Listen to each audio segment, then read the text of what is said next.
You're exhausted. You've been hustling, grinding, pushing yourself to the edge.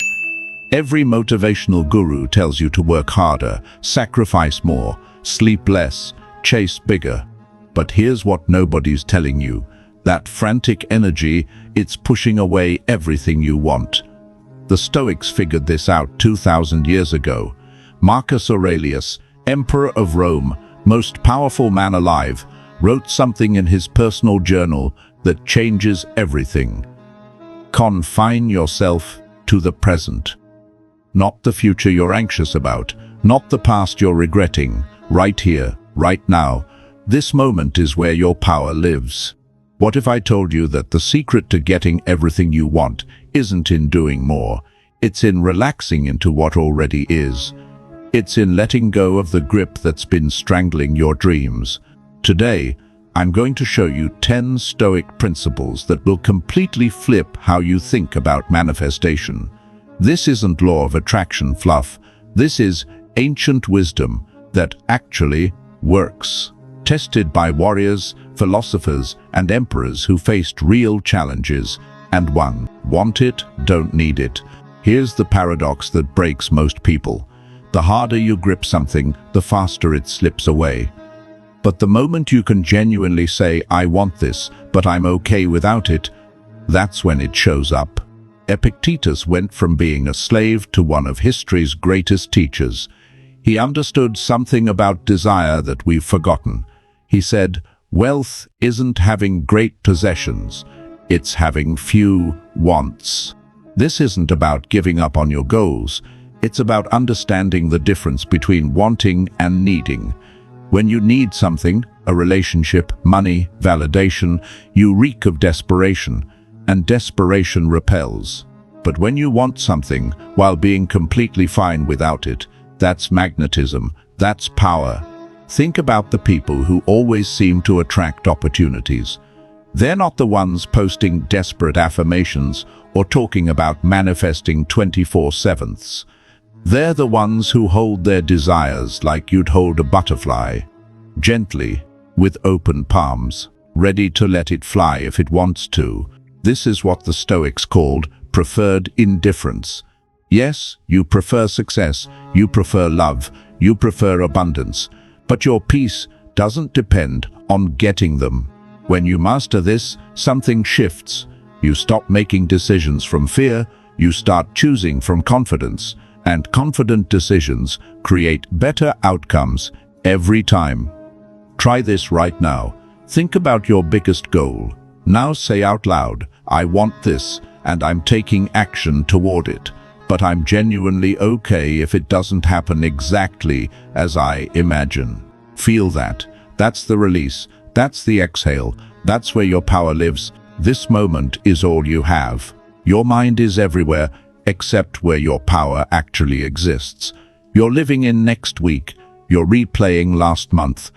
You're anywhere but here. And here's what you're missing. All manifestation happens in the present. Every opportunity, every insight, every connection, they only exist in this moment. Seneca wrote, true happiness is enjoying the present without anxious dependence on the future. Not just pretty words, practical magic. When you're fully here, you notice things. That comment someone makes that leads to your next opportunity. That feeling in your gut telling you to turn left instead of right.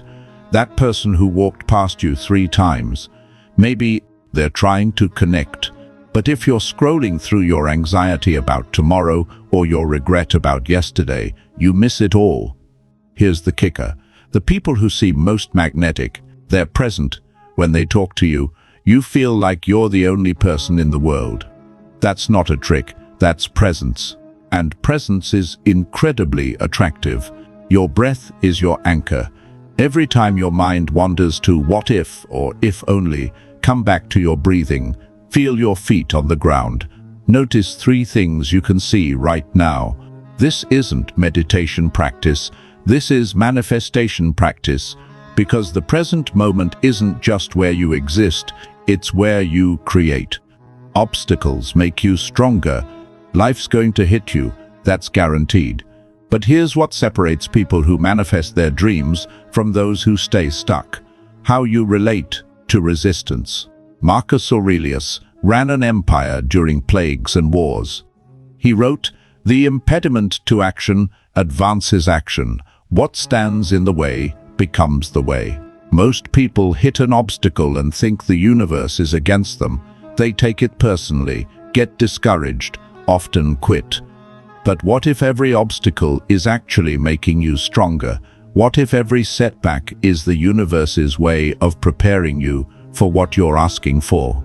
Think about the oyster. Sand gets in, irritation, but the oyster doesn't die from it.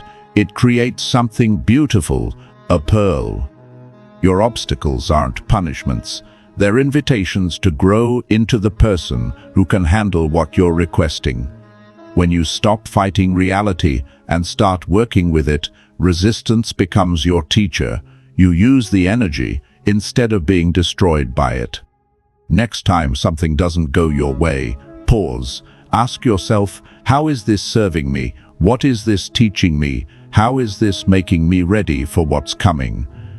Sometimes the delay is protection. Sometimes the detour leads somewhere better. Sometimes the no you get is clearing space for a bigger yes.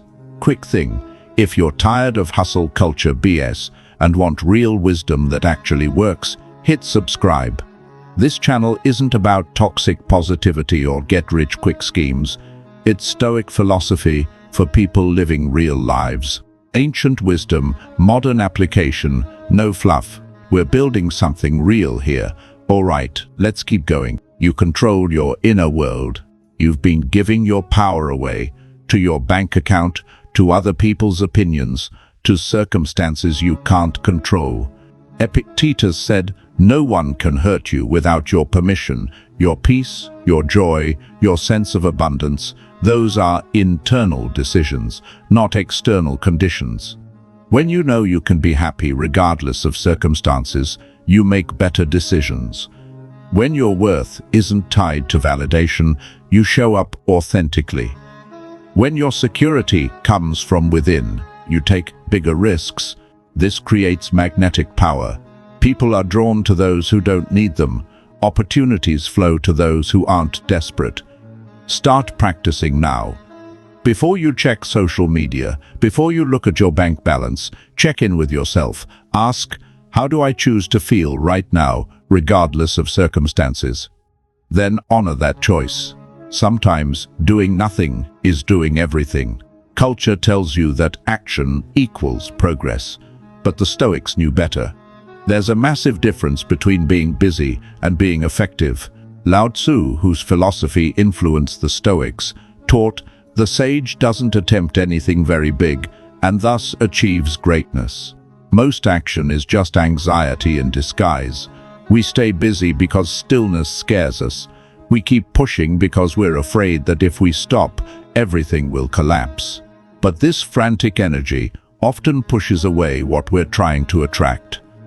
Strategic non-action means knowing when you've done your part and trusting the process. Think about a chess master. They don't move just to be moving. They wait for the right moment. Their patience becomes their power. This week, practice saying "I don't know" when you don't know. Practice "I'll wait" when waiting feels right. Watch how this creates space for solutions you were blocking with forced action. Gratitude changes everything. Gratitude isn't just politeness.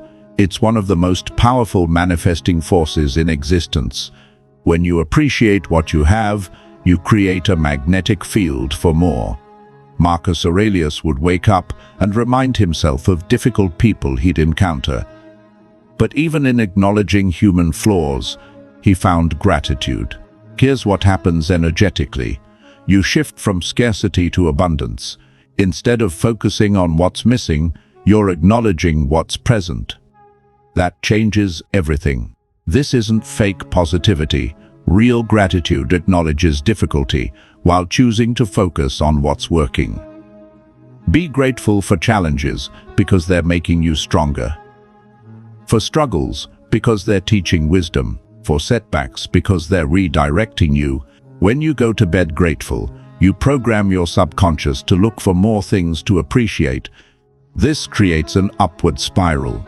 Gratitude turns what you have into enough, and enough is always the foundation for more. Your emotions don't control you. Your emotions aren't happening to you. They're being created by you. This realization alone contains enough power to transform your life. Seneca taught that your emotional reactions are choices. When you understand this, you reclaim the throne of your own experience. Two people can face the same rejection. One crumbles for months, the other feels it fully, learns from it, and uses it as fuel. The difference? Emotional sovereignty. This doesn't mean suppressing feelings. It means you feel emotions without letting them drive your life. You acknowledge anger without becoming destructive. You honor sadness without drowning in it. When you feel strong emotion, pause. Ask, what is this trying to tell me? How can I use this energy? Then make a conscious choice about what to do next. Your emotions are messengers, not masters. They give you information, not orders. Enough is a decision, not a number. Culture screams that you need more to be happy, but the Stoics discovered something revolutionary. The feeling of enough isn't about how much you have. It's about how you relate to what you have. Seneca was one of the wealthiest men in Rome. He wrote, "It's not the man who has too little, but the man who craves more, who is poor." This doesn't mean settling. It means recognizing that happiness isn't dependent on getting more stuff, the feeling you think you'll get from achieving your goals. It's available right now with what you already have. Here's the paradox. When you genuinely feel like you have enough, you stop operating from desperation, and abundance energy attracts abundant experiences. Before bed tonight, mentally inventory everything you have, your health, your relationships, your opportunities. Feel how rich your life already is. This is the energy that creates miracles. Be yourself, unapologetically. One of the biggest blocks to manifestation, living a life that isn't yours, trying to be who others expect, hiding your truth, playing roles that don't fit. Marcus Aurelius reminded himself not to look at what neighbors say or do. The courage to be authentically yourself isn't just about freedom. It's about manifestation, power. When you're not authentic, you're lying to the universe about who you are. How can life give you what's meant for you if you're hiding behind a mask? Authentic expression means speaking your truth kindly, pursuing what genuinely excites you, making decisions based on your values, not others' expectations. The beautiful thing, authenticity naturally attracts what's meant for you and repels what isn't. When you stop pleasing everyone, you attract people who appreciate the real you. Everything you're meant to have is attracted to the real you, not the version trying to fit in. Trust the timing. The final principle, learning to trust that everything unfolds exactly when it's meant to, not when you think it should. Marcus Aurelius wrote, "Accept the things to which fate binds you, and love the people with whom fate brings you together." Your impatience is often your biggest enemy. When you demand things happen on your timeline, you create resistance, you miss opportunities, you reject good things, because they don't look exactly like what you ordered. But when you trust divine timing, you relax into a rhythm much larger than your personal agenda. You understand that delays aren't denials. They're often protection or preparation. Think about the best things in your life. How many happened exactly when you expected? Probably few. Most of your greatest blessings came as surprises, through unexpected paths. This doesn't mean stop taking action.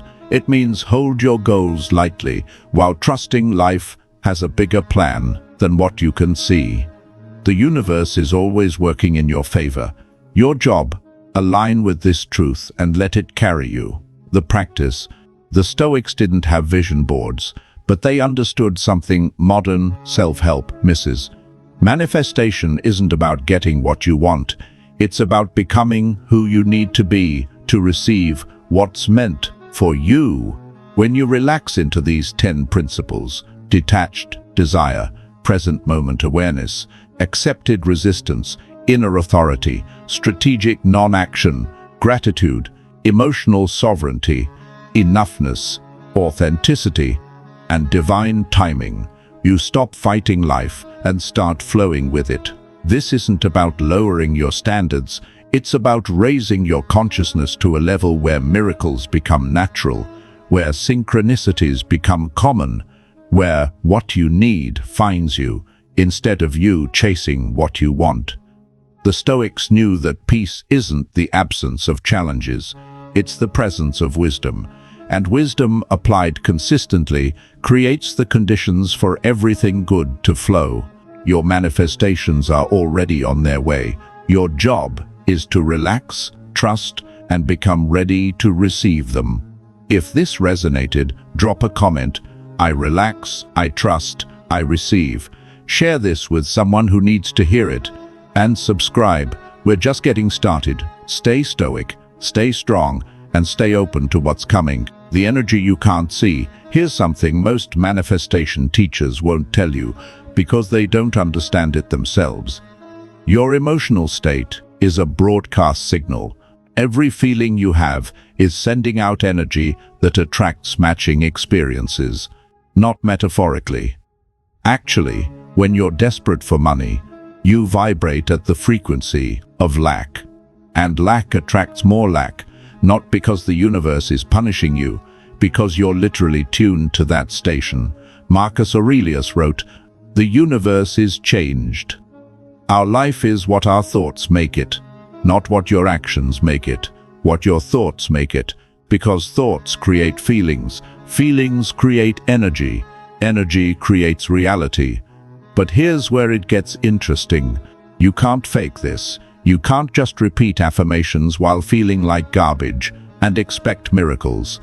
The universe doesn't read your words, it reads your frequency.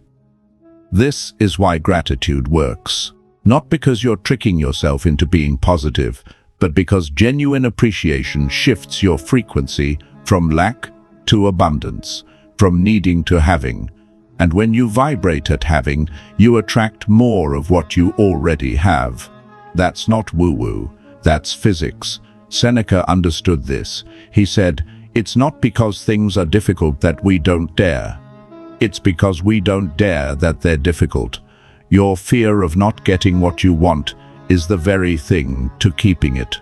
To away your anxiety about the future is creating that anxious future. Your stress about money is blocking money from flowing. What you resist persists. What you relax into resolves. The trap of forced manifestation. Let me tell you about Sarah. Real person. She wanted to manifest her dream job, so she did everything the internet told her to. Vision boards, affirmations every morning, visualization before bed, scripting, acting as if, the whole playbook, but underneath all of it, panic, because she hated her current job. She was broke, and every technique felt like she was lying to herself. 6 months later, still stuck, same job, same situation, more frustrated than ever. Why? Because she was using manifestation techniques as a coping mechanism for desperation. She wasn't manifesting from abundance. She was manifesting from lack, disguised as abundance. The Stoics would call this false philosophy. Techniques without understanding, actions without alignment. Here's what actually changed for Sarah. She stopped trying to manifest. She started asking different questions. Not, how do I get what I want? But, who do I need to become to be ready for what I want? Not, when will it arrive? But what can I learn from where I am right now? Not, why isn't this working? But what is this current situation teaching me about myself? These questions shifted everything, because they moved her from demanding to discovering, from forcing to flowing. Within 3 weeks, she got a random email. Old colleague, new company, perfect role. She wasn't even looking anymore. It found her. That's what happens when you stop pushing the river and start floating in it. Epictetus, don't demand that events should happen as you wish. Wish them to happen as they do happen, and you'll be fine. This isn't passive acceptance. This is active alignment. You're not giving up on your dreams. You're giving up on the timeline, the method, the exact picture of how it should look. And that surrender, that's where the magic lives. The comparison poison. Here's another block nobody talks about. You're comparing your chapter 3 to someone else's chapter 20. You see their success, their relationship, their body, their life. And you think, why not me? What am I doing wrong? But you're seeing their highlight reel. You're not seeing the 10 years of failure that led to their overnight success. You're not seeing the therapy sessions, the breakdowns, the moments they almost quit. Marcus Aurelius was the emperor of Rome, most powerful man alive. And you know what he struggled with? The same insecurities you do. He wrote in his journal, not for publication, for himself, reminding himself not to compare, not to envy, not to measure his worth against others. If the emperor of Rome needed that reminder, you probably do too. Comparison is the death of manifestation, because when you're focused on what others have, you're sending out "I don't have" energy, and that energy attracts more lack. But when you genuinely celebrate others' wins, when you can look at someone's success and think that's possible, if they did it, the universe is clearly handing this out. My turn is coming. That changes everything. This isn't fake positivity. This is understanding how energy works. Envy contracts, celebration expands, and expansion attracts. The Stoics practiced something called sympathesia, universal connection. The understanding that someone else's success isn't taking anything away from you. It's actually proof that what you want is available. When you see someone living your dream life, don't spiral into why them and not me. Say, thank you for showing me it's possible. That's proof the universe has this available. I'm next. Feel the difference. One contracts, one expands, one repels, one attracts. Your manifestations aren't being blocked by other people's success. They're being blocked by your reaction to it.